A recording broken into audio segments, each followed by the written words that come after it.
we begin with breaking developments as it relates to the scandal front in Biden's White House. It's bad. Now, tonight, two top officials, Secretary of State Tony Blinken and Attorney General Merrick, I politicized the Justice Department Garland, have been credibly accused of serious misconduct. And it all revolves around who else?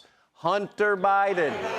All right. Now, breaking tonight, we're learning that your Secretary of State is shady. He's lying. He's a hack. He's not to be trusted. Now, remember that bogus October 2020 letter, 51 former Intel experts all claiming that the Hunter Biden laptop had, quote, all of the classic earmarks of a Russian information operation. They all said this with no knowledge at all whatsoever because none of them saw the laptop.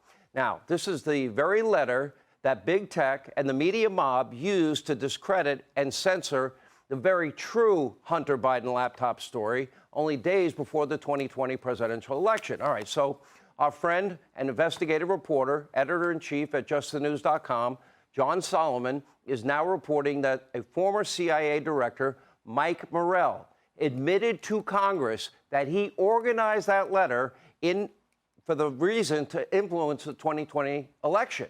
Now, he did it at the direction of Tony Blinken.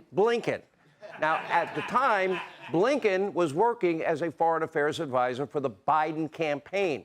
They organized this. Now, of course, we know that the FBI was meeting weekly with big tech. Remember, they were warning them that they might be victims of a disinformation campaign. And according to the former Twitter site integrity head, a guy by the name of Yoel Roth at the time, he said the FBI specifically warned that it might be about Joe or Hunter Biden.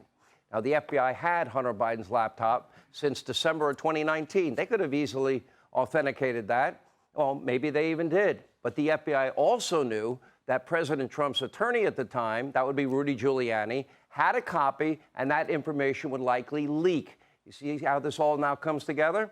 Now, so when the New York Post first reported the details of that laptop from hell, well, Tony Blinken was ready with a plan to deceive you, the American people, as Biden was entering or trying to get that office and win the election. Blinken was richly rewarded by the Biden White House when he won with the most coveted cabinet position, Secretary of State, all because he organized one of the most egregious disinformation, lying campaigns in American history. In this case, he's got to be held accountable. There is no doubt that Tony Blinken helped to propel Joe Biden, who doesn't know that tonight is Thursday, to the White House, and also kept the Biden family syndicate in business. But he's not the only Biden official who was caught lying this week in service to Joe and Hunter. The Attorney General, Merrick Garland, is now reportedly accused of lying under oath about the federal investigation into Hunter Biden's finances. Now, last night we learned that an IRS criminal case supervisor has filed for official whistleblower protection. Now, the supervisor claims to have evidence that contradicts the sworn testimony of, quote, a senior political appointee. We believe that person is the AG Merrick Garland. Now, according to the whistleblower, Hunter is receiving preferential treatment. In other words, Hunter's criminal case is being mishandled, swept under the rug, apparently. And keep in mind, the whistleblower is not a political person. He or she gains nothing from coming forward except probably abuse on fake news, CNN, and MSDNC, but is still choosing to do the right thing. Now, here's the whistleblower's attorney earlier today on with Bret Baier. Take a look. My client wants to come forward. He's not a political person. He's not a social media person.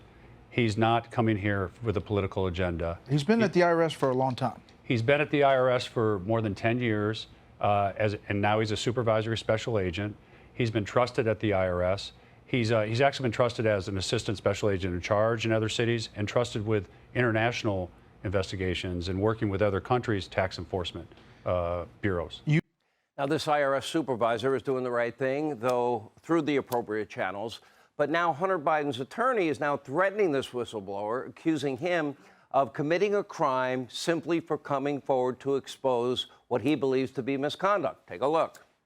My client wrestled with whether or not to come forward.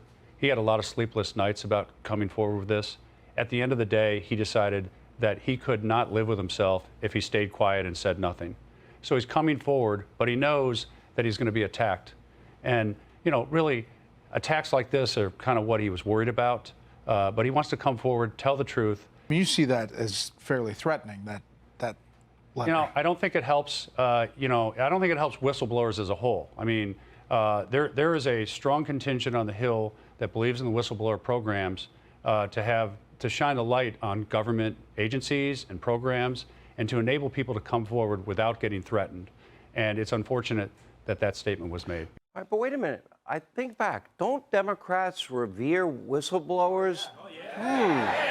Right? I think they do.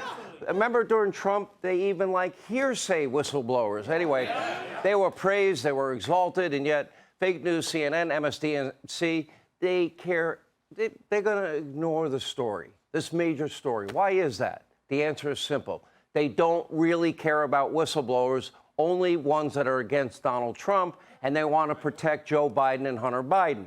And you better believe that the current federal investigation into Hunter Biden and the Biden syndicate and the whole family is likely going to implicate the big guy big time and his 10% or taking half his salary as Hunter whined in his own laptop.